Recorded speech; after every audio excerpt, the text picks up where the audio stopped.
ce qui a été à l'origine de faire une philosophie de l'histoire sur mon âge avancé, parce que c'est un projet ambitieux, mais si on n'est pas ambitieux à mon âge, on ne le sera jamais, oui.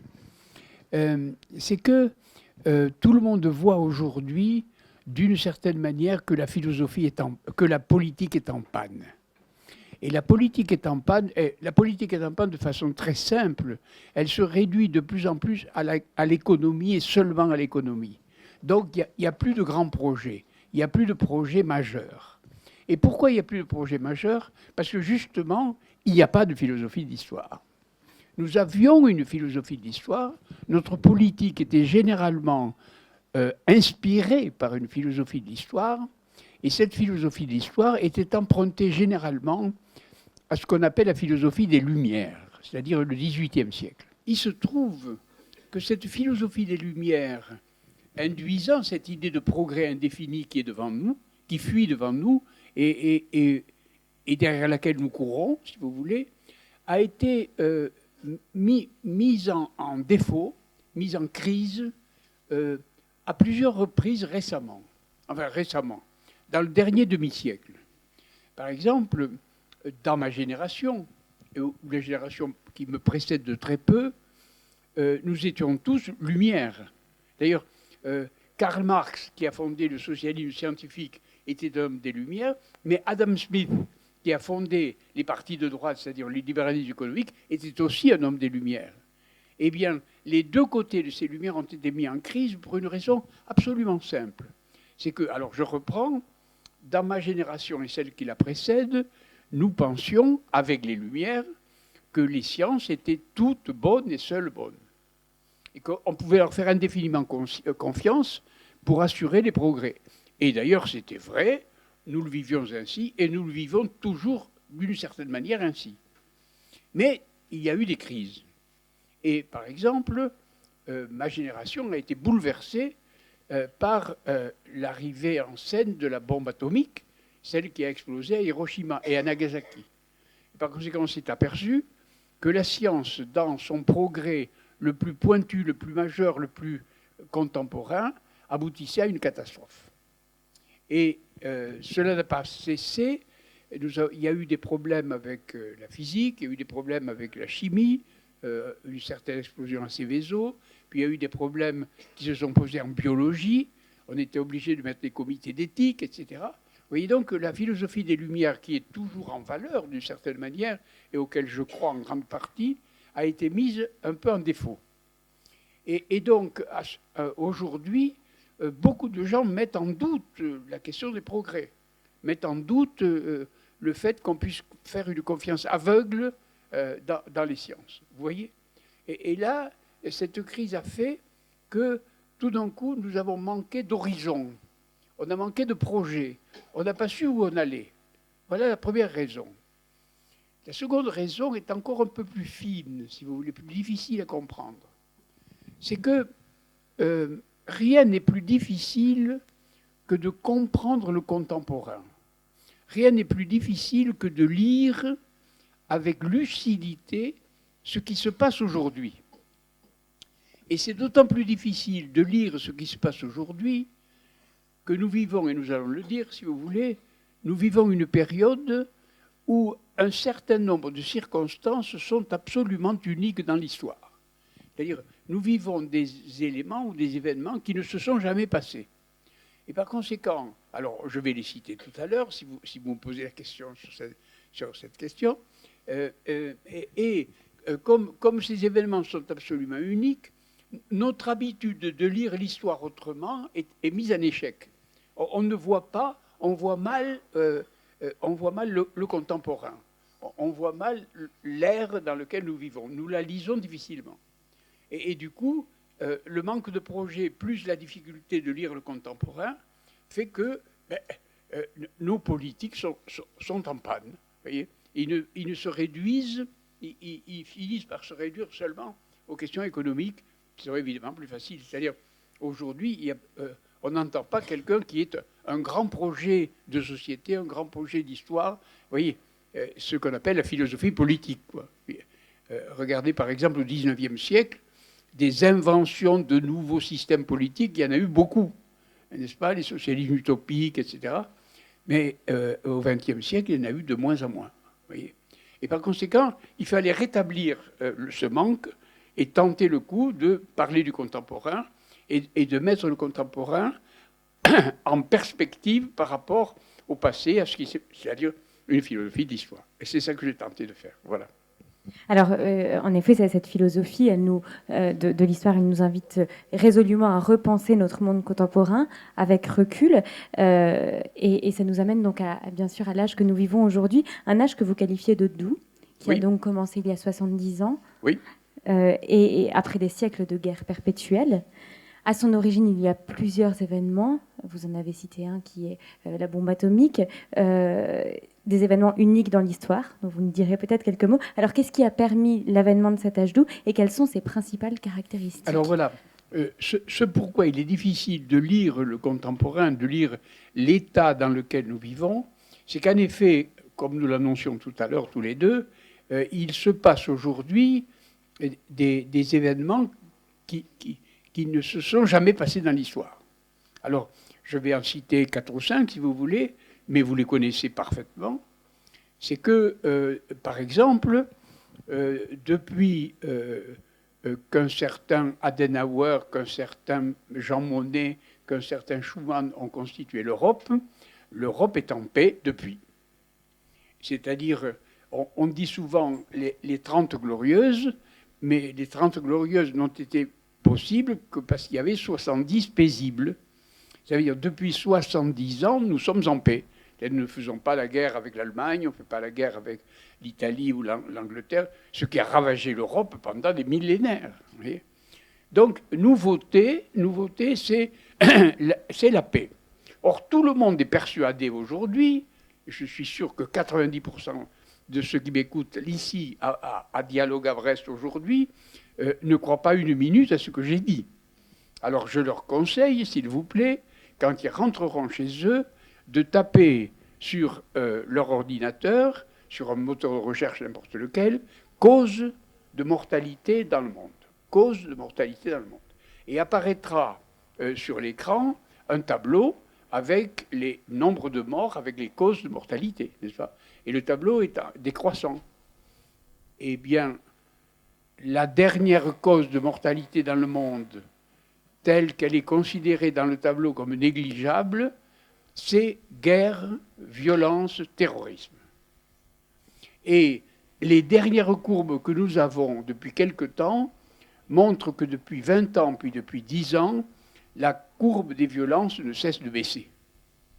Donc nous sommes beaucoup plus en paix que nous le croyons, et peut-être on aura l'occasion de dire pourquoi nous pensons autrement, mais nous vivons en paix. Et comme je crois être le plus vieux de tous ceux qui sont ici, je dois dire que le matin, quand je me lève et que je me rase devant mon miroir, tous les matins, je me dis, nous sommes en paix. Mais aucun d'entre vous ne le dit. Pourquoi? Parce que le fait d'être en paix, on l'oublie tout de suite. Le fait d'être en paix, quand on a connu la guerre, on s'en souvient tout le temps. Vous voyez, il y a un choc de mémoire là, qui est très important et qui fait que les peuples en paix n'ont pas d'histoire. C'est une vieille idée. Hein. Les gens en paix n'ont pas d'histoire. Et pourquoi ils n'ont pas d'histoire? Alors on le dira tout à l'heure, parce que, attendez, je me rappelle le nombre d'États français récemment, à propos d'un attentat, celui le plus récent, a dit « l'histoire nous rattrape ». Je cite expressément ces mots. C'est-à-dire que pour lui, il n'y avait pas d'histoire tant qu'il n'y avait pas de violence. Dès que la violence est là, l'histoire nous rattrape. Comme s'il ne peut y avoir d'histoire qu'avec la violence.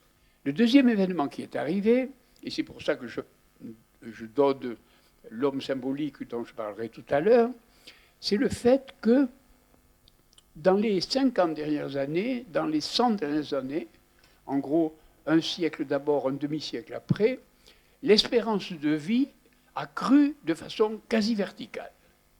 C'est-à-dire qu'aujourd'hui, une femme de 60 ans est plus loin de sa mort qu'un nouveau-né en 1700.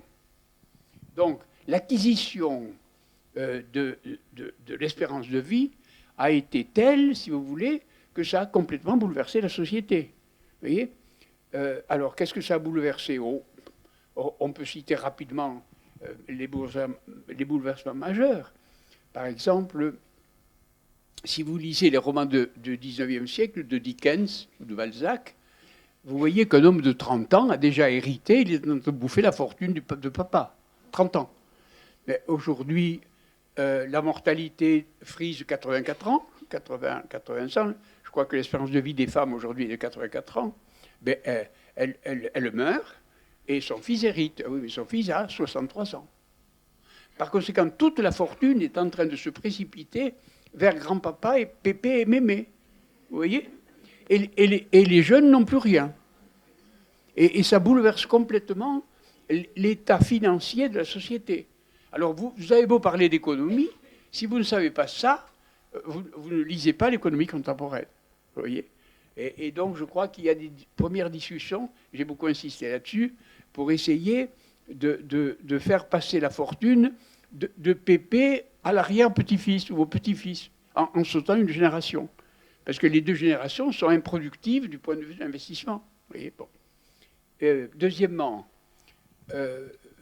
là c'est l'économie d'ailleurs, étant donné qu'ils ont l'argent, ils prennent le pouvoir aujourd'hui. C'est plutôt Pépé qui a le pouvoir aujourd'hui, alors qu'à l'époque de Napoléon ou l'époque de Jules César ou d'Alexandre, ils avaient 25 ans, les chefs d'État.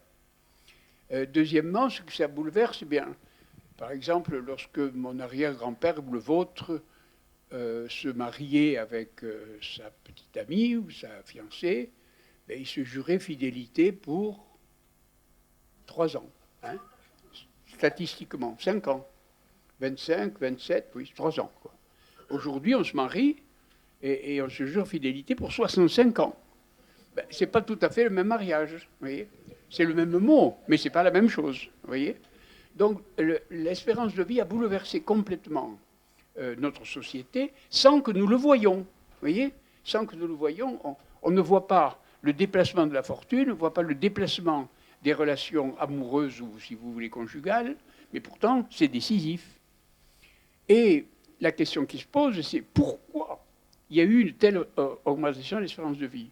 Et la réponse est claire, c'est que dans les années 45 à 55, si vous voulez, en plein milieu du demi-siècle du siècle précédent, la médecine est devenue efficace.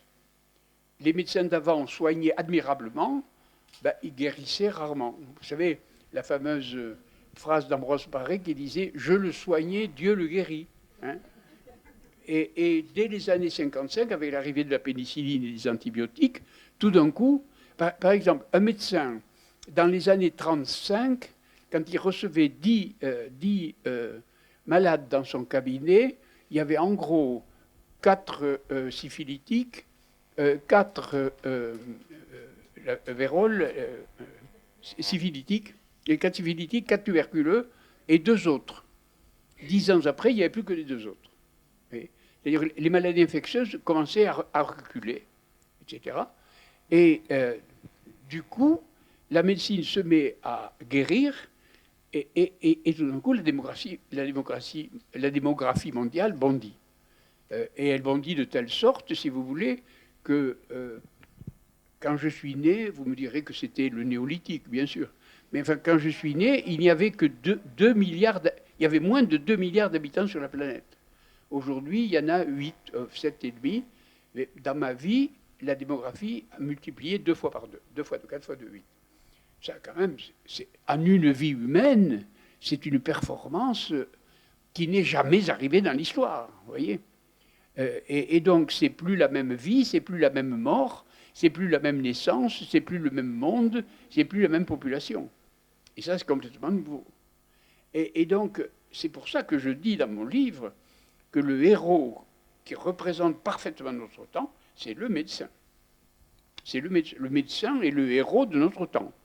C'est-à-dire, c'est lui, à cause de lui. Alors, le médecin, le biologiste, le biochimiste, c'est-à-dire le côté savant du médical, vous voyez ce que je veux dire, mais aussi le côté politique du médical, c'est-à-dire la politique de la santé, l'hygiène a fait faire des progrès à l'espérance de vie aussi bien. Vous voyez. Bon.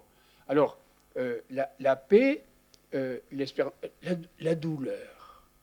La douleur. Il faudrait faire une histoire de la douleur, vous savez.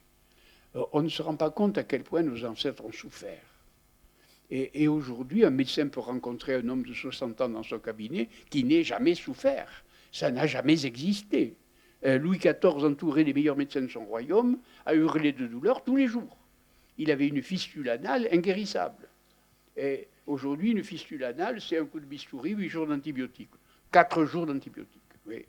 Et par conséquent, là, il y a une nouvelle, vous voyez, très importante du point de vue de la vie. C'est plus la même vie, c'est plus la même mort. Oui. Et puis, troisièmement, l'arrivée de nouvelles technologies. Petite poussette. Alors que j'en parlerai pas parce que j'en ai déjà beaucoup parlé. Mais en effet, l'arrivée de nouvelles technologies change complètement les rapports humains, change complètement les métiers, change complètement... Mais par exemple, il est vrai que les nouvelles technologies détruisent aujourd'hui 1000 métiers traditionnels. Vous voyez. Et pour vous en donner un témoin ou une photo exacte, puisque vous avez dit que j'étais de l'Académie française, vous savez que l'Académie française fait le dictionnaire, n'est-ce pas? Et dont nous avons à notre disposition tous les dictionnaires qui ont été faits par l'Académie depuis Richelieu.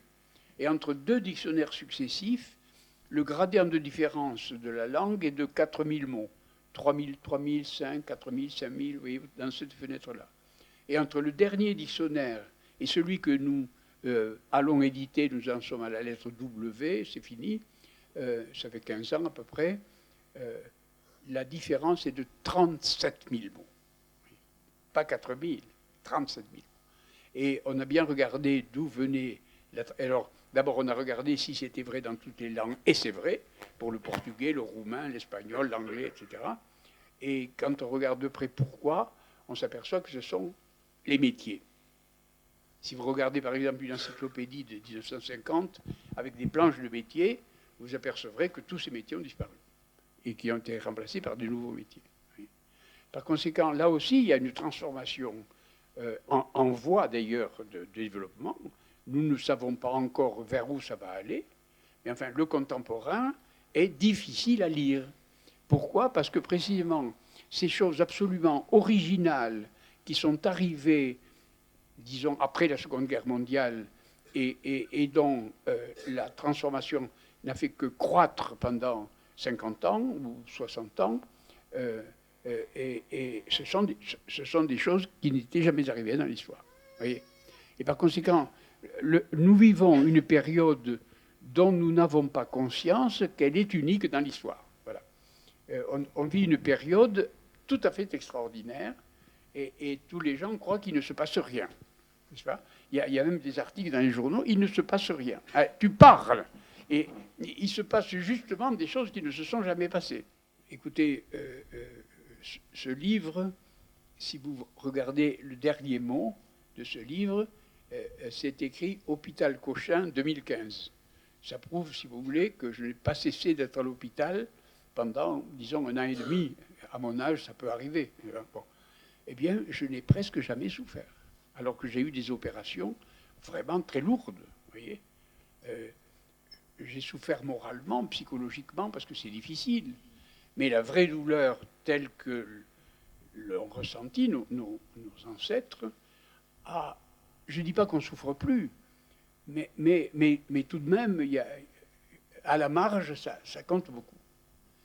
Et voilà donc pourquoi j'appelais l'âge doux. La paix, la douleur qui a changé avec les antalgiques, les anesthésiques, etc., la guérison des maladies et les nouvelles technologies, le soft, comme on dit en latin aujourd'hui.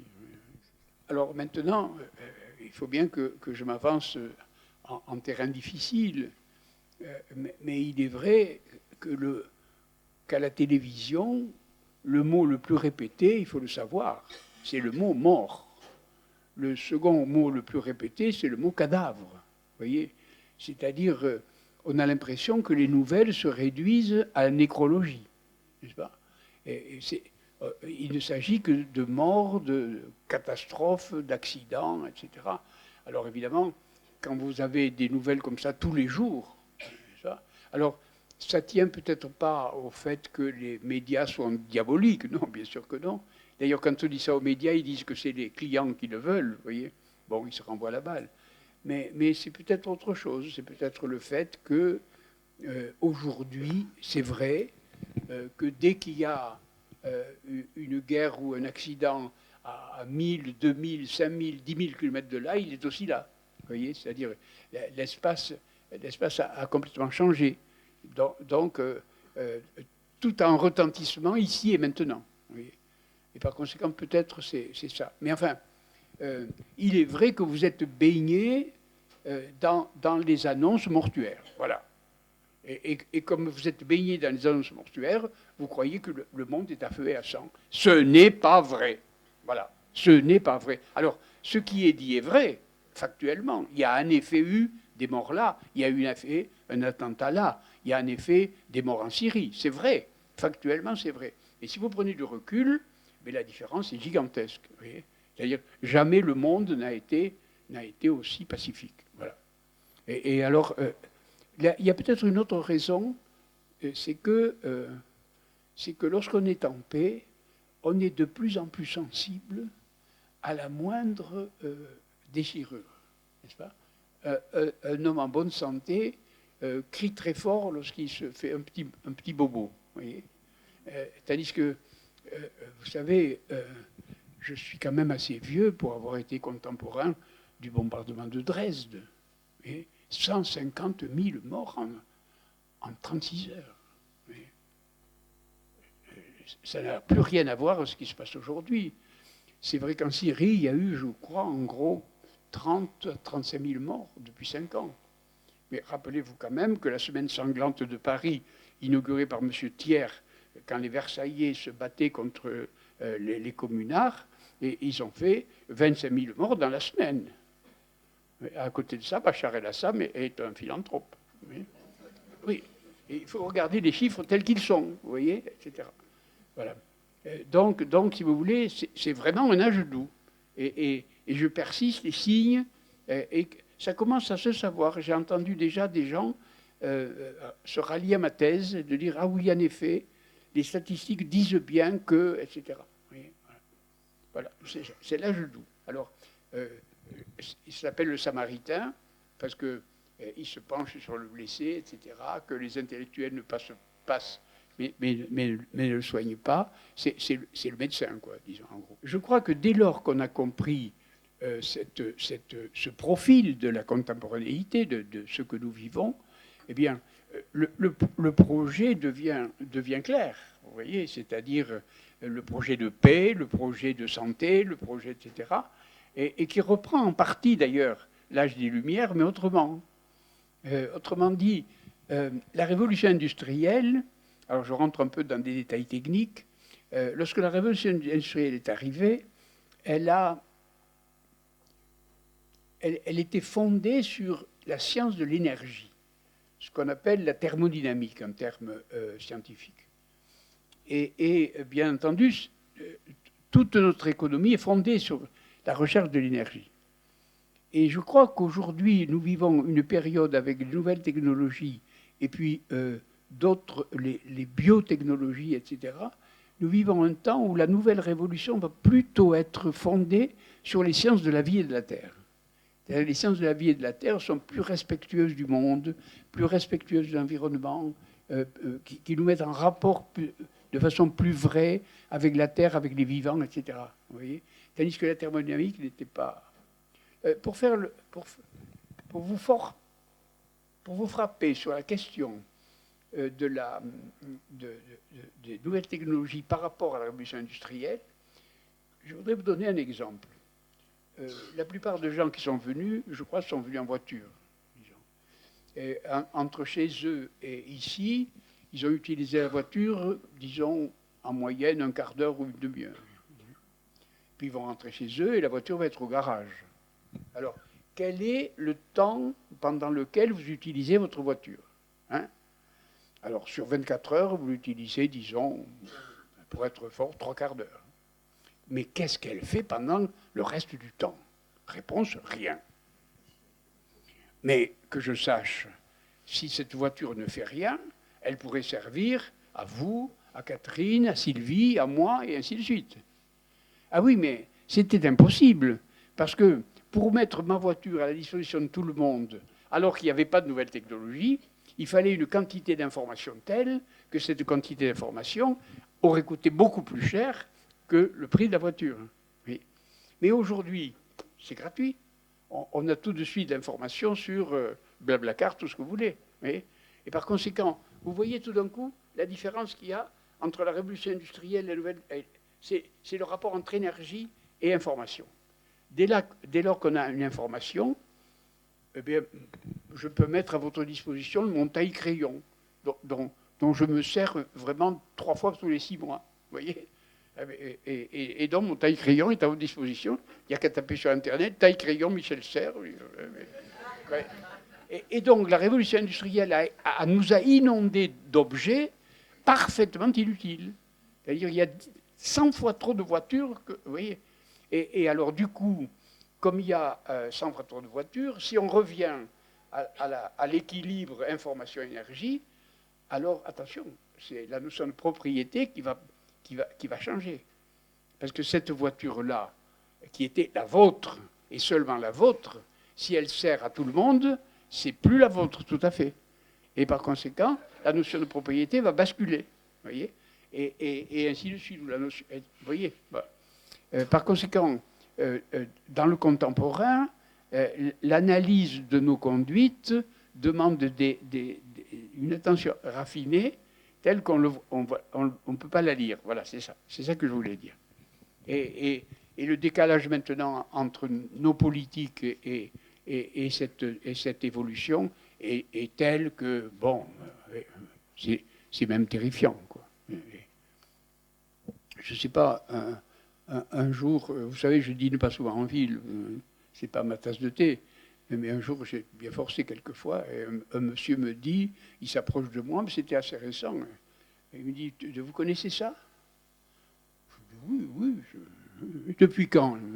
Je lui dis, je ne compte pas en années, je compte en livres. Depuis tel livre, bon. Ah, il me dit, moi, j'y connais rien, mais ma secrétaire est au courant, ça me suffit. Ah, je lui dis, ça tombe bien, moi, je suis un peu écrivain, pas trop, mais un peu, quand même. Et je ne connais rien à la syntaxe, je ne connais rien à la signification des mots, je n'ai jamais touché un dictionnaire, je ne sais rien sur la grammaire, mais ma secrétaire le sait, ça me suffit. Il me dit, vous vous foutez de moi. Et j'ai dit, peut-être. Et c'était un homme qui avait un très très haut poste dans la hiérarchie politique et administrative française, très haut poste. Et il ne connaissait rien au monde contemporain, c'est tout. Et nos institutions ont été créées à une époque où le monde n'était pas ce qu'il est devenu, d'où le décalage. Et il faut bien cadrer la notion de guerre perpétuelle. Vous l'avez utilisée et je voudrais bien la définir. Savez-vous, par exemple, qu'à la fin du XIXe siècle, vers les années 1880-90, un grand historien français qui s'appelait Bloch a tenté le coup de regarder avec le plus de recul possible ce qui s'était passé en gros dans le monde de l'an 3000 avant Jésus-Christ à son époque à lui. Alors il a fait un gros travail et il s'est aperçu que le monde qu'il avait précédé jusqu'à ce moment-là n'avait connu des années de paix que 7% du temps. 7% du temps. C'est-à-dire pendant 93% du temps, le monde était en guerre. Donc c'était vraiment une guerre perpétuelle. Et encore, il a dit ça en 1870, mais s'il avait été au XXe siècle, la proportion aurait beaucoup baissé. Parce que entre les 2 guerres mondiales, etc., le nombre des morts, etc. Bon. Et par conséquent, et d'ailleurs, on peut définir encore mieux, parce qu'on sait aussi que entre la fondation des États-Unis et maintenant, les États-Unis ont été en paix 9% du temps. 7-8% du temps, 9%. Oui. Par conséquent, c'est la guerre perpétuelle. Et donc, je crois bien... Alors, j'ai fait cette seconde partie d'un point de vue qui me paraît un peu nouveau. c'est du point de vue du nombre des morts. C'est rare qu'on fasse l'histoire du point de vue du nombre des morts. C'est-à-dire Louis XIV, combien de morts? Napoléon Ier, combien de morts? N'est-ce pas? Gengis Khan, combien de morts? Etc. Alors, si on fait des statistiques, on tombe sur des chiffres dont vous n'avez aucune idée. Je crois, on a établi que lorsque Gengis Khan est parti de la Mongolie pour envahir toute l'Europe occidentale, il a tué un peu plus de 25% de l'humanité d'alors. Un quart. Vous voyez, en termes de qualité-prix, c'est formidable. Et puis j'ai parlé du bombardement de Dresde, qui est une sorte de crime contre l'humanité. Il a été quand même décidé par Winston Churchill, qui est une grande gloire. Winston Churchill, combien de morts? Rien qu'en une nuit, 150 000. Vous voyez, en gros, la Révolution française, plus, alors il ne faut pas le dire, mais enfin, plus l'Empire a fait plus de morts que la guerre de 14, avec une population française un peu moindre, disons peut-être même la moitié moindre. Vous voyez. Donc quand on fait l'histoire du point de vue qui a été le mien, eh bien c'est vrai qu'il y a un contraste total entre ce que nous avons vécu jusqu'à Hiroshima et maintenant. Parce qu'effectivement, il y a une sorte de structure figure-fond, vous voyez, un âge où la guerre était perpétuelle, un âge où la paix est arrivée. Vous voyez. Et ça m'a bouleversé quand j'ai découvert cette... Alors évidemment, je rentre dans le détail, pourquoi il y a eu tant de morts? Alors pour des raisons économiques, pour des raisons religieuses parfois, pour des raisons militaires, ambitieuses, etc. Bon, alors je rentre un peu dans les détails, là, je n'ai pas le temps de le faire aujourd'hui. Mais si vous voulez, ce second âge m'a paru assez facile à définir. Alors j'ai mis Bonaparte, vous voyez, comme héros. Quand même, c'est un homme qui a eu des mots extraordinaires, n'est-ce pas? Par exemple, à la bataille d'Eylau, il y a eu un peu moins de 80 000 morts, quand même. En qualité-prix, c'est pas mal, en une après-midi, vous savez. Bon. Et il a traversé à cheval le champ de bataille couvert de cadavres en disant « Une nuit de Paris réparera cela ». Une nuit de Paris réparera cela. Oui. Il faut avoir le cœur bien accroché pour... Et par conséquent, voilà, j'ai essayé de prendre la seconde partie du point de vue des morts. J'ai toujours cru que la notion de prescription était le fondement du droit. Je ne sais pas s'il y a des juristes dans la salle, mais je trouve que la notion de prescription est une notion très intéressante. Il y a un crime qui s'est passé et on dit qu'il y a eu, par exemple, une prescription de 10 ans. Après le crime, on ne poursuit plus la personne après 10 ans. Pourquoi? Mais pour la raison suivante, c'est que à un moment, il faut bien que l'histoire commence. C'est-à-dire que, pourquoi il y a une prescription? Parce que le coupable du crime en question est passible devant les tribunaux combien de temps? S'il est passible tout le temps, il y aura toujours une vendetta. C'est-à-dire, la violence se propagera tout le temps. C'est toi qui as tué mon père, donc je tue ton fils. Mais le petit-fils dira la même chose, dont la vendetta continue, et c'est une propagation de violence incroyable. Les répressions arrêtent la vendetta. Voyez, et elle l'arrête parce que il y a prescription du point de vue juridique, et par conséquent, on va dire en histoire qu'il y a eu des morts. Vous voyez, c'est pas parce que mon père a été gravement blessé à la guerre de 14 que je vais attaquer les Allemands. Non, c'est l'histoire, c'est fini, on n'en parle plus. Vous voyez. Je voudrais vous dire avec émotion ce qui m'est arrivé jeudi dernier. Vous savez qu'à l'Académie, nos séances sont à huis clos, mais qu'il y a une exception. Si un chef d'État veut venir participer à nos travaux, il est ipso facto accepté. Et le président de la République allemande est venu jeudi dernier à l'Académie. Et on a parlé très bien des problèmes de vocabulaire, de langue allemande, de langue française, etc. Ce qui se fait dans ce domaine-là. Et à la fin de la réunion, on a été présenté un à un à ce monsieur. Et tout le monde disait, je suis ceci, j'ai fait cela, etc. Mais je n'ai pas dit ça. J'ai dit, je sais, Monsieur le Président, que vous êtes né en 1940. Quant à moi, je suis né en 1930. Mon grand-père a fait la guerre de 70 contre les Allemands. Mon père a fait la guerre de 14 contre les Allemands. Ils sont tous les deux revenus de la guerre gravement blessés. Mon oncle a fait la guerre de 39. J'ai pris un temps. Et je dis, quant à moi, mes meilleurs amis sont à Berlin, Stuttgart, Stanford et Munich. Et par conséquent, chaque fois que je passe le Rhin, je pleure. J'ai vu les larmes monter dans les yeux du président, et moi je n'ai pas pu le dire sans pleurer, bien entendu, bien entendu. Et s'il n'y avait pas eu de protocole, on s'embrassait à tous les coups. Et là, il y a eu un moment, si vous voulez, qui a fait surgir dans ma pathétique, si vous voulez, tout mon livre, vous voyez.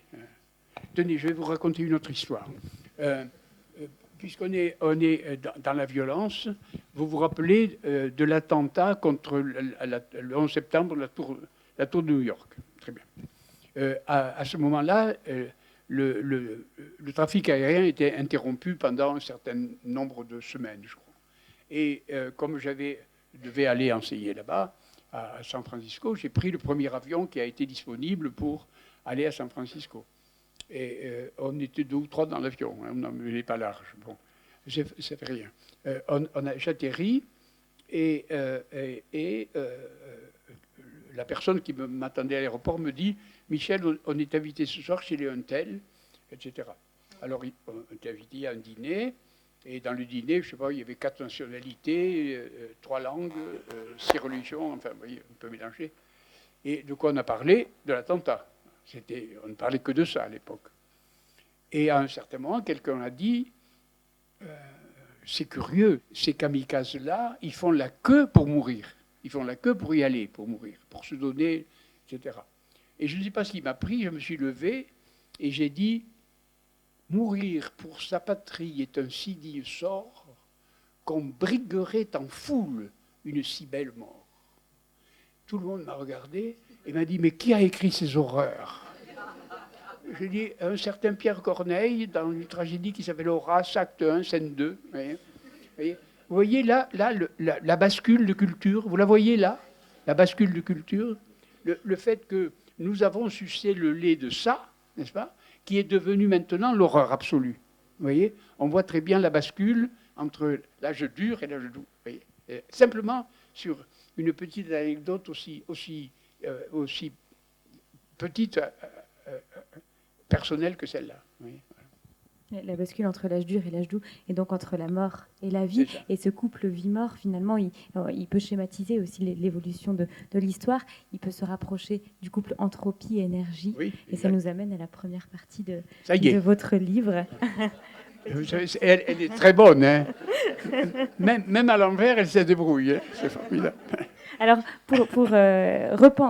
dans cette partie, vous nous proposez de repenser les origines de notre histoire, parce que telle qu'on la raconte habituellement, elle comporte une série d'oublis. Alors, de quelle mémoire, et mémoire au pluriel, devrait-elle alors s'enrichir? Oui, alors, les historiens, je suppose qu'il y en a dans la salle, je suis moi-même historien, quoique historien des sciences, mais enfin historien, nous avons l'habitude de dire que l'histoire commence avec l'écriture. Très bien. C'est la définition de la... Et la qualité que nous avons, nous, historiens, c'est la mémoire. Hein, avoir une mémoire la plus raffinée possible des événements qui se sont passés, etc. Alors je dis de façon un peu brutale, comme ça, que c'est pas vrai, que l'histoire se définit par les oublis. Alors, la première oubli, c'est de dire, mais voyons, des peuples sans écriture, il y en a encore aujourd'hui. Et par conséquent, si l'histoire commence avec l'écriture, vous allez dire que nos contemporains sont des préhistoriens, sont de la préhistoire. Ce qu'on n'a pas cessé de dire d'ailleurs. voyez, quand on va chez les Zoulous, chez les Indiens amérindiens, on dit on va à la préhistoire. Mais non, c'est nos contemporains. Voyez. Alors, évidemment, là, c'est des peuples sans histoire, mais bon, il y a des ethnologues qui pallient cet oubli. Hein. Il y a une science qui permet de respecter et de décrire la conduite de ces populations-là. Très bien. Ça fait de l'ethnologie. Bon. Mais quand même, il y a eu une période où nous-mêmes, nous étions sans écriture encore. Hein. Et pourtant, il y avait des hommes. Et ils n'ont pas d'histoire. Ah si, mais il y a la préhistoire. Hein, on appelle ça la préhistoire. Très bien. Très bien, très bien. Alors, on va remonter vers la préhistoire avec l'archéologie que vous voudrez, les chasseurs-cueilleurs, les hominidés, etc. Et puis, tout d'un coup, on tombe sur une sorte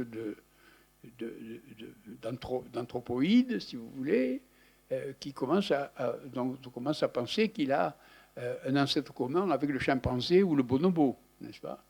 Et donc, on rentre là dans notre lignée vitale. Et cette lignée vitale, et ce n'est pas l'histoire qui en parle, c'est l'histoire naturelle, c'est la classification à la Linné, c'est l'évolution à la Darwin. Hein, l'évolution à la Darwin. Et donc, cette évolution à la Darwin, elle a un temps. Et par conséquent, ça devrait être de l'histoire.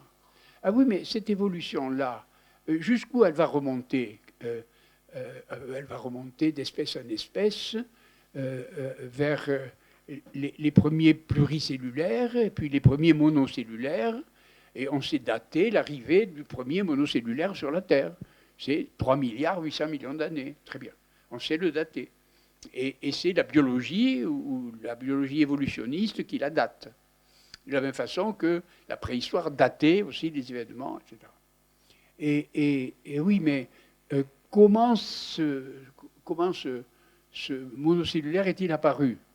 Il y a eu des conditions de pression, des conditions de chaleur, des conditions aquatiques, etc. Bref, des conditions physiques. Et ça, c'est sur la planète que c'est arrivé. Et on sait très bien comment la planète, on peut dater l'apparition de la planète Terre il y a 4 milliards d'années. Ah oui, mais cette planète, comment elle a pu survivre et avoir des vivants? Ah, mais il y a des conditions d'éloignement de l'étoile, de rotation sur elle-même, etc. Donc on rentre là de la biologie vers la physique du globe. De la physique du globe, on remonte vers la géologie physique du globe, et on remonte là vers l'astronomie. Oui, c'est-à-dire le rapport entre l'étoile et les planètes, etc. Ça a toujours un temps, ça. Hein. Et puis, on sait comment ces étoiles-là se sont refroidies à partir d'un événement qu'on croit pouvoir arriver à noter, qui est arrivé il y a 15 milliards d'années, c'est le Big Bang. Bon. Alors, nouvelle anecdote, je suis élu à l'Académie et un de mes copains me dit « Tu es historien des sciences, tu dois obligatoirement faire une conférence à l'Académie des sciences. » Alors, j'y vais, très impressionné évidemment, parce que devant des gens spécialistes comme ça, c'est assez difficile de parler. Et je leur ai dit « Voilà, vous m'avez beaucoup appris de choses. Mais vous ne m'avez pas tellement moins appris de l'histoire naturelle ou de la biologie ou de l'astronomie ou de l'astrophysique. Vous m'avez appris vos processus de datation. Depuis quelque temps, vous savez dater les objets. C'est-à-dire l'histoire naturelle date, elle sait dater l'arrivée d'une espèce, l'extinction d'une espèce. Elle sait dater l'arrivée des monocellulaires et le moment où les premiers pluricellulaires ils savent même dater le moment où ces animaux-là se sont couverts d'une carapace de calcaire. Et vous êtes au courant, oui. Vous savez ce que c'est qu'un homard ou qu'un langouste, mieux que personne. Et c'est l'explosion du Cambrien, on sait la citer exactement. Donc, vous savez dater. Et comme vous savez dater, eh bien, vous êtes des historiens, puisque vous datez. Mais comment datez-vous? Ah, ça, c'est plus intéressant à dire. Comment chaque science arrive à dater l'objet qu'elle étudie, sa naissance et sa disparition? Mais voilà. Un un de mes collègues de l'Académie des sciences, qui s'appelle Stanislas Dehaene, le nom importe peu, a fait un livre qui pourrait intéresser d'ailleurs les instituts ou les professeurs parmi vous, qui s'appelle Les neurones de la lecture. C'est-à-dire les sciences cognitives ont repéré dans le cerveau les neurones spécialisés dans la lecture. Alors, il dit dans son livre comment il a fait, quels sont ces neurones, etc., avec des explications très détaillées, des expériences à la clé, très bien. Et à la fin de son livre, il pose une question qui, moi, m'intéressait beaucoup. Il a dit, ah oui, mais bon, à quoi servaient ces neurones avant qu'on invente l'écriture? À quoi ils servaient? C'est une bonne question, n'est-ce pas? Il dit, voilà, les ancêtres qui ne savaient pas lire, puisqu'il n'y avait pas d'écriture, étaient connus sous le terme de chasseurs-cueilleurs. C'était donc des chasseurs. Et s'ils étaient des chasseurs, ils regardaient de façon précise les traces que laissait le gibier. Et donc, un chasseur bien expérimenté, même aujourd'hui, peut reconnaître dans la trace du sabot, de la patte de l'animal, quel est son âge, quel est son sexe, quel est son poids, si c'est une femelle, si elle est grosse depuis tel et tel mois, etc. Ils connaissent tout par cœur. Et par conséquent, ils savent lire les traces que laisse la patte de l'animal. Mais ils savent lire comment? Mais c'est un code, ils décodent. Mais qu'est-ce qu'on fait, nous, avec l'écriture? Il y a des codes, puisqu'il y a l'alphabet arabe, l'alphabet cyrillique, l'alphabet grec, l'alphabet, etc. Il faut être habitué à déchiffrer ce code-là. Et par conséquent, quand ils déchiffrent les pattes de l'animal, ils font la même chose que de lire une trace, de lire une écriture. Et donc, ça donne l'idée de généraliser la notion d'écriture et de dire, au fond, je ne peux pas regarder la mer à la pointe Saint-Mathieu sans me dire que la mer écrit sur le rivage une phrase qui est constituée par le découpage des rochers. Mais c'est évident. C'est-à-dire, elle passe et l'érosion passe, etc. Et elle laisse des traces qui sont précisément la tendreté ou la tendresse de certaines choses, la dureté d'autres, etc. Et elle définit une phrase. Par conséquent, mon idée, c'est de généraliser la notion d'écriture. Et quand on voit la lumière que nous envoie telle constellation, on peut lire sur le spectrogramme, le spectre, si vous voulez, de cette étoile, son évolution, sa chaleur, etc. Voyez, donc on décode de nouveau une écriture. Et quand un météorite tombe, il y a une sorte d'excavation où on sait lire les matériaux qui constituaient le météorite, son âge, et ainsi de suite. Par conséquent, toutes les sciences sont des lectures d'une écriture. Et par conséquent, qu'est-ce que l'histoire? L'histoire commence avec l'écriture. Elle commence au Big Bang. C'est-à-dire, toutes les sciences rentrent dans l'histoire, et l'histoire rentre dans toutes les sciences. Et c'est ça ma première partie. Vous voyez? Voilà. C'est-à-dire que la philosophie... Alors, évidemment, ça a un but très précis, ce que je dis. Ce n'est pas seulement spéculatif pour savoir ce que font les sciences, etc. Non, non. Ce n'est pas seulement de la philosophie. C'est quelque chose de très précis. C'est-à-dire que tant qu'on n'a pas eu cette information-là, tant que les savants ne nous ont pas montré à quel point nous étions liés par la même histoire à l'histoire des vivants et à l'histoire du globe, eh bien, tant qu'on ne l'a pas su, on détruisait le globe. La meilleure manière de préserver l'environnement, c'est de savoir que nous sommes du monde, que nous sommes des êtres au monde. Et la notion d'être au monde qui est très, très utilisée par les philosophes, mais ils ne savaient pas ce que ça voulait dire. Mais maintenant, nous savons ce que ça veut dire. C'est-à-dire, nous sommes des vivants qui participons à l'évolution darwinienne. Nous avons été formés avec des molécules qui participent à l'évolution de la Terre. Nous sommes formés par, etc. Et on remonte. Et par conséquent, quand j'étais jeune, mes professeurs avaient derrière eux, derrière leurs épaules ou leur dos, un passé de 4000 ans. Aujourd'hui, petite poussette, derrière son dos, elle a un passé de 15 milliards d'années. Et ça change complètement, non seulement la vision de l'homme et du monde, mais la philosophie de l'histoire, etc. Mais du coup, ça a des répercussions sur le contemporain. Vous voyez? Ça a des répercussions sur notre rapport à la Terre, notre rapport à la vie, notre rapport, etc., qui fait que, tant qu'on ne l'a pas su, on pouvait toujours dire, eh bien, le monde est infini, on peut toujours l'exploiter. Bien non, mais non. Et on devient un peu des Indiens, là. Hein. Les Indiens savaient qu'ils faisaient partie du monde. Ils savaient qu'ils étaient... même nos ancêtres paysans le savaient un peu mieux que nous. Vous voyez. Nous qui habitons les villes, nous savons plus ce que c'est tellement que ce rapport au monde. Et le rapport au monde, là, il serait restitué si ce type de philosophie était rentré, voilà, dans les esprits ou dans l'enseignement. Voilà, j'ai fini mon livre, du coup. J'ai envie de le raconter autrement. De dire, quand je marche dans la campagne, l'horizon ne cesse de fuir devant moi. Alors j'ai l'impression que l'horizon est infini. Hein, c'est ça l'idée de l'infini. Ça n'arrête jamais, ça n'arrête jamais. Hein, si je prends un peu de hauteur, disons, je prends un avion, etc., l'horizon se met, à mesure que je monte, à devenir un peu, pas une droite, mais il commence à s'incurver, n'est-ce pas? Et vous montez avec Concorde, ça s'incurve beaucoup. Et tout d'un coup, vous avez la photo d'un cosmonaute, et cet horizon fait un cercle. C'est-à-dire que c'est la totalité du globe. Nous croyons que le monde était infini, mais depuis la photo du cosmonaute, on voit qu'il est fini. Mais on le voit. C'est-à-dire que l'horizon, c'est bouclé. C'est-à-dire que l'horizon du cosmonaute n'est plus un horizon. Par conséquent, nous croyions que le monde était infini, et nous avons découvert qu'il était fini.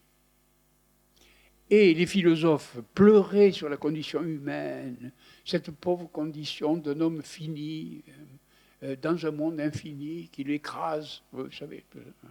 Mais c'est le contraire. Nous étions infinis, puisque notre histoire ne cesse de progresser, etc., dans un monde fini. C'est-à-dire, hop, bouclé. Et par conséquent, ça renverse complètement les idées philosophiques convenues, si vous voulez. Non, nous ne sommes pas des êtres finis dans un monde infini, nous sommes devenus des êtres infinis dans un monde fini. Il faut faire gaffe. Mais, voilà. Et donc, si vous voulez, ça boucle un peu la philosophie de l'histoire. Voilà pourquoi j'ai fait ce livre. Voilà. Vous avez mentionné le fait il y a un instant que les Indiens donc d'Amérique avaient davantage conscience que nous d'être au monde. Il serait tentant d'en dire autant de la Grèce antique, qui considérait le monde comme un cosmos organisé, une ordonnance à laquelle il ne fallait pas toucher, où l'homme devait rester à sa juste place, sous peine d'être suspect d'hubris. Pas tout à fait toute la Grèce antique. Pas tout à fait. Vous faites allusion plutôt là aux stoïciens. Les stoïciens avaient vraiment l'idée qu'il y avait une âme du monde, un corps du monde, et que nous faisions partie de cette... et ils avaient l'idée que tout se liait. Subnoia panta, tout est conspirant. Et ce n'est pas tout à fait l'avis de tous les philosophes grecs. Mais ceux-là en particulier, vous avez raison. Les stoïciens étaient comme ça. Sous l'influence du Timée de Platon, n'est-ce pas? Pardon? Sous l'influence du Timée de Platon? Oui et non. On peut discuter sur le Timée, mais enfin bon, c'est pas le lieu, si vous voulez. Oui et non, parce que y a quand même dans le Timée le début d'une science objective qui nous sépare du monde. Vous voyez, un peu.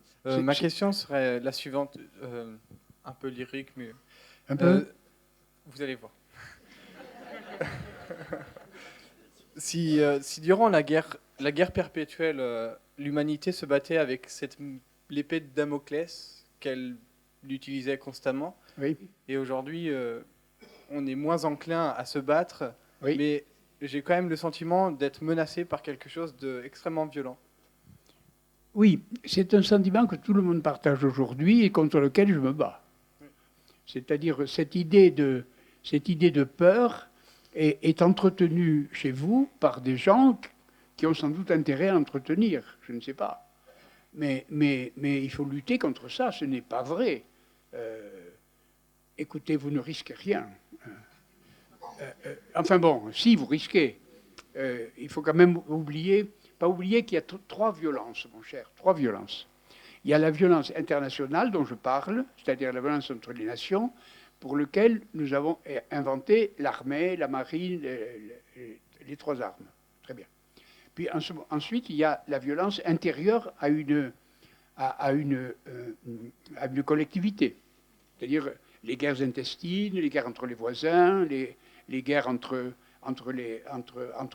les Léonards et les Philistériens du Sud.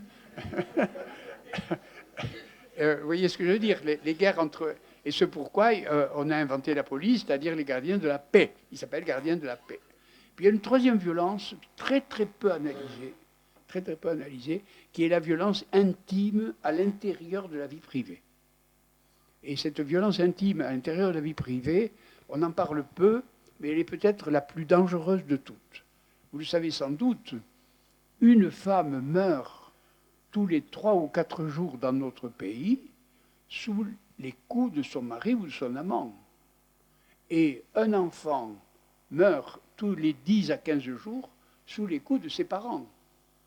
Par conséquent, on a des statistiques précises là pour définir une violence absolument privée, intérieure aux familles.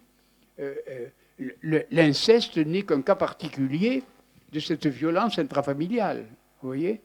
Et là, il y a même aujourd'hui, dans les commissariats de police, des divisions spéciales, tenues d'ailleurs par des femmes en général, pour intervenir dans ces violences-là, dans ces violences conjugales, ou etc. Il y a même des hommes battus par les femmes, bien sûr. Bien sûr, bien sûr, bien sûr. J'ai l'impression qu'il y a des voisins qui réagissent bien.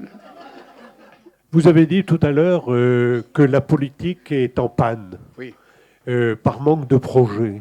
Pardon ? Par manque de projets. Oui, il me semble. Vous pouvez nous en dire un peu plus et vous, quel est le moteur qui vous fait vibrer, qui vous fait rayonner alors ? Mais je ne sais pas comment vous répondre. Je ne suis pas un analyste raffiné de l'élection présidentielle. Vous voyez ce que je veux dire ? Si j'ai quelque chose à dire sur l'élection présidentielle qui est très profond et que je vous demande d'écouter avec attention, de Mélenchon jusqu'à Fillon, en passant par Benoît Hamon et Macron, non, je parle que demain, la rime est riche. Et ce pourquoi M. Juppé a eu tellement de malheur, c'est qu'il ne s'appelle pas Jupon. Vous voyez que j'ai des idées très profondes sur la politique actuelle. Moi, c'était plus quand vous parlez de violence, du coup, par rapport à l'histoire, elle est très physique, parce que c'est là où aussi on peut recueillir des données en nombre de morts et tout ça. Et qu'est-ce que vous faites, du coup, de la violence symbolique qui a du coup été vachement amenée par les sciences humaines et tout ça, et qui, à notre époque, qu'est-ce que vous en dites Oui, je peux en parler si vous voulez, mais bon, c'est vrai qu'il y a une violence psychologique, sociologique, dans le travail, dans le harcèlement, etc. Oui. La seule question qu'il faudrait se poser, c'est de faire le rapport avec ce qui passait avant. C'est ça mon problème dans la philosophie de l'histoire. Eh bien, je dois quand même vous dire que vous connaissez peut-être le roman de Victor Hugo qui s'appelle L'homme qui rit. L'homme qui rit, c'était un homme blessé à qui on avait ouvert les commissures des lèvres et tout le monde s'en moquait. Ça ne se ferait pas beaucoup aujourd'hui. À l'exposition universelle de 1900, à Paris, on avait mis dans des cages des naturels de Polynésie. Ça ne se ferait pas beaucoup aujourd'hui. C'est-à-dire ce type de violence, disons, psychologique dont vous parlez, me paraît encore une fois un peu en régression. Voilà. Il me semble. Oui, bon, pour ce qui est des espèces de safaris humains, il y a des endroits dans le monde où ça existe clairement, mais c'est maquillé par le tourisme et la publicité qu'on fait dessus. Oui, ça c'est vrai. Et je pensais plus notamment aux réseaux sociaux, au niveau de violence, on se met aussi chacun dans une petite cage isolément les uns des autres où on affiche, on est un peu... Ça, c'est une bonne question, en effet. Dans les réseaux sociaux, il y a en effet des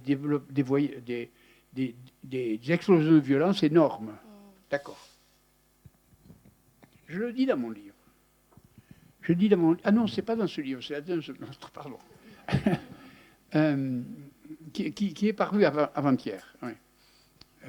Il n'est pas chez Dialogue encore. Il s'appelle « C'était mieux avant ».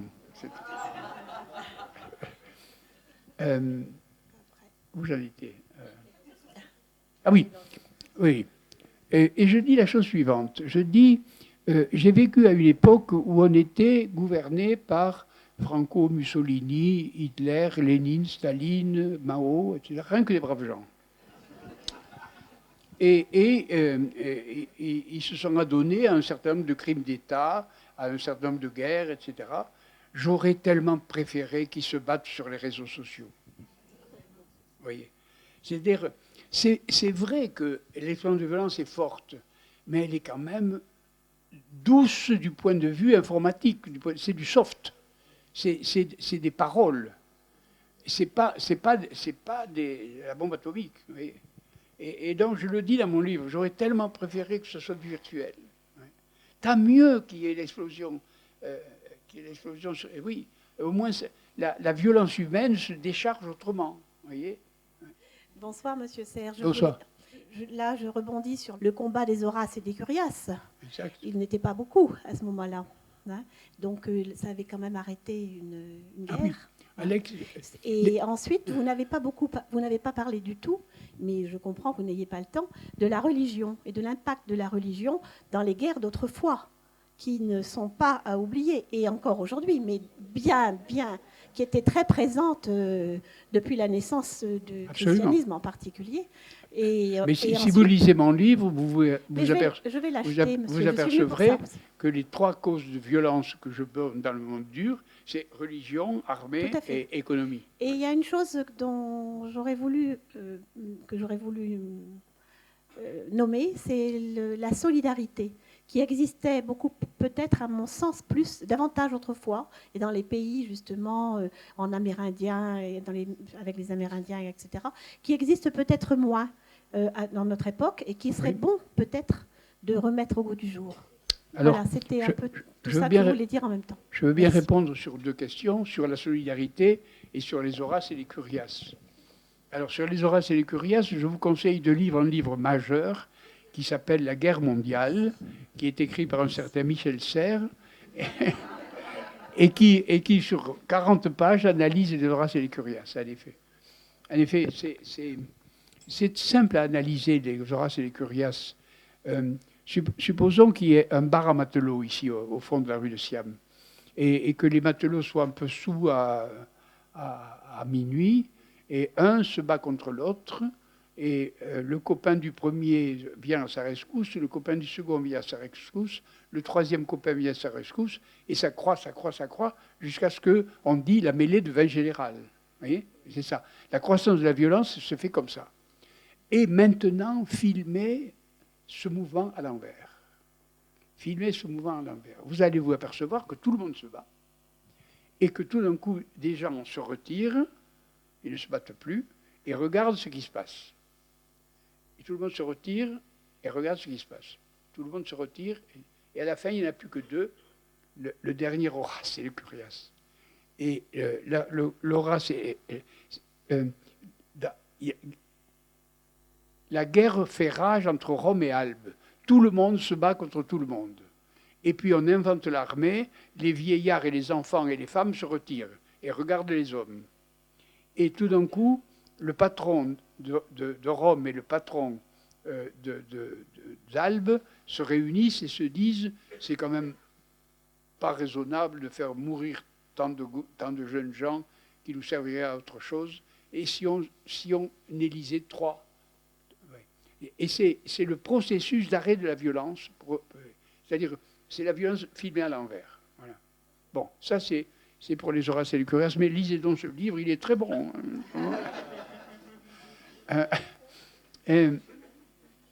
Alors, sur la solidarité, ça c'est très intéressant. C'est vrai que les réseaux sociaux et les nouvelles technologies accentuent la solitude. Et c'est une des critiques qu'on fait en effet journellement à ce type de technologie. Alors essayons d'analyser ça de près. D'abord, tout le monde râle quand on voit dans le métro quelqu'un qui est en train de parler ou d'envoyer un texto, et je réponds, le métro est un lieu de solitude, les seuls gens qui ne sont pas seuls, c'est ceux qui précisément font ça. C'est exactement le contraire. Hein. Mais ce n'est pas ça que je voulais dire. Je voulais dire que philosophiquement parlant, l'individu est né, au moins théoriquement, il y a 2000 ans, à peu près. Je crois que c'est Saint Paul qui a inventé l'individu.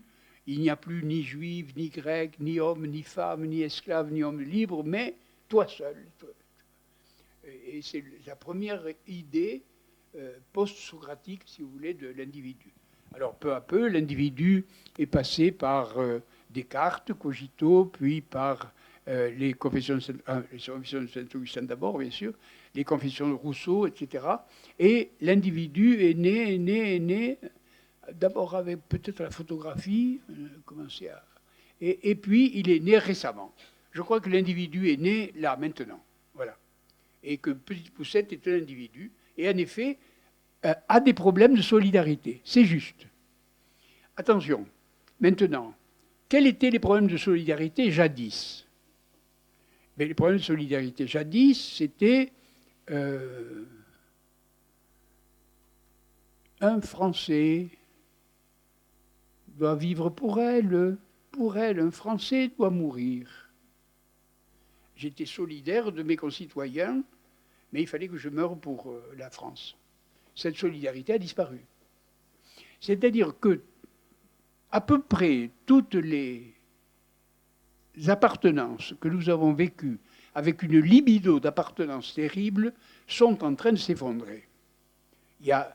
Moi j'ai trouvé extraordinaire, je ne sais pas si vous vous souvenez, le jour où l'équipe de France de football a fait la grève pendant la Coupe du Monde. Je disais, c'est cette équipe qui est championne du monde. Elle ne sait plus faire équipe. Elle ne sait plus faire équipe. Nous ne savons plus faire équipe. Nous ne savons plus faire ménage, parce qu'il y a le divorce. Nous ne savons plus faire paroisse, il y a moins de paroisses. Nous ne savons plus faire nation. Mais il y a l'Europe, vous voyez. C'est-à-dire que la solidarité était pensée en termes de collectivité. Ces collectivités-là sont en train de disparaître. Ce n'est pas la faute à Petite Poucette, c'est la faute au fait que ces collectivités-là sont en train de se dissoudre. Et que la question contemporaine aujourd'hui, c'est d'en inventer de nouvelles.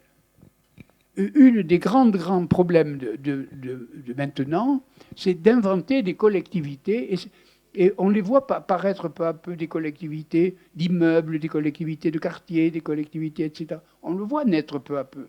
Vous voyez ? Et c'est vrai que jusqu'à maintenant, nos politiques voulaient que notre enseignement, l'humanisme tel qu'on le pratiquait, etc., avec les Lumières, c'est rendre l'individu autonome. Mais ça y est, on a gagné. Ah oui, mais le revers de la médaille, c'est qu'il est tout seul. Et donc, le problème, en effet, c'est de trouver et d'inventer de nouvelles collectivités. Bonsoir, Monsieur Say. Aujourd'hui, on redécouvre nos frères inférieurs, qu'on appelait avant les animaux. On redécouvre qu'ils ont une sensibilité. Oui. Pensez-vous qu'un jour,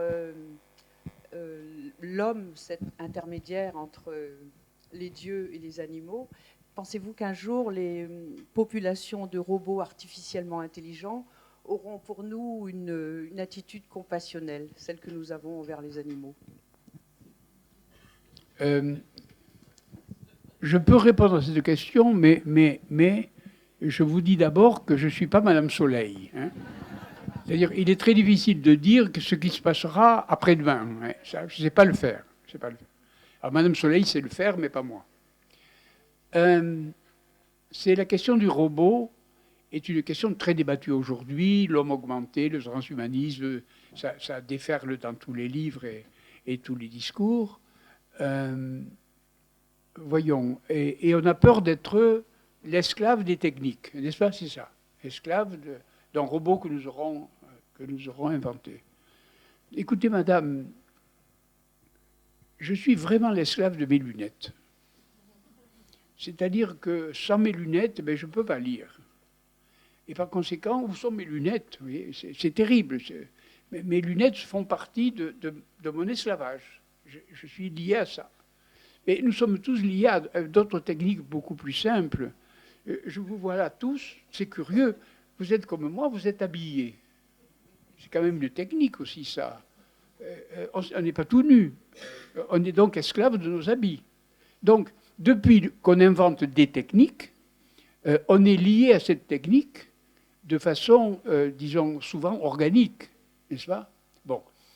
Il est clair qu'on va inventer des robots. Ça, c'est certain, d'ailleurs. Ce n'est pas la peine de dire qu'on les a inventés, mais ils sont déjà au travail, dans les usines. Si vous regardez maintenant une usine de fabrication de voitures, il n'y a que des robots, pratiquement, qui travaillent là-dessus, dont les robots existent. Alors, la compassion, c'est-à-dire, est-ce qu'il y aura un robot samaritain? Alors, on veut nous le faire croire, mais vous savez, il n'y en a pas beaucoup déjà chez les hommes. Oui. Attendez, j'ai une idée sur les robots qui me traverse la tête.